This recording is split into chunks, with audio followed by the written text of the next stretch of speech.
ตอนเช้ามื้อนี้ผู้ค้าปานคำผสมมาบริเวณแหล่งหินตัดแล้วก็ไม้โบราณได้ไม้โบราณ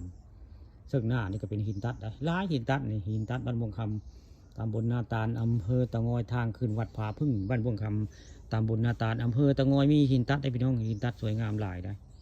นี่หินตัดปุ๊ดบ่อยากเท่านี้เรียบอะไรก็มีแต่หินตัดอันนี้มื้อนี้มากับทีมงานลุงมงคลคนบ้านม่วงคำตำบลนาตาลในเพิ่นมานำนะผมทีมงานนี่คือภาพบรรยากาศหินตัดภูบ้านม่วงคำตามบนหน้าตาได้ทั้งหน้านี่ก็จะมีไม้โบราณได้ไม้โบราณกับเจ้าเอาขึ้นมาได้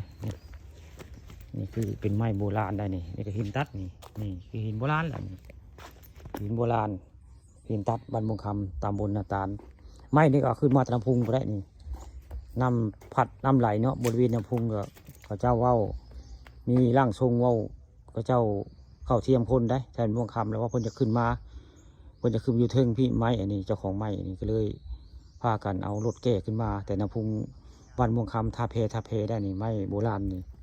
ไม้โบราณแล้วก็หินตัดพี่น้องนี่ไม้นี่มันมีการใช้น็อตใส่อย่างไรมิเตอร์ซิ่วนี่คือไม้โบราณบ้านม่วงคำตำบลนาตาลได้ผู้ค้าปานทองคำผสมวันนี้เอาภาพบรรยากาศไม้โบราณบ้านม่วงคำมาให้เบิ่งมาให้ชมได้แล้วก็มีอันหินตัดได้นี่หินตัดบ้านม่วงคำตำบลนาตาลหลายหินตัดนี่มีทั้งไม้นี่มีทั้งหินตัดพี่น้องนี่ใครจะเบิ่งนะชมกับมาเบิ่งมาชมได้หินตัดและกับไม้โบราณ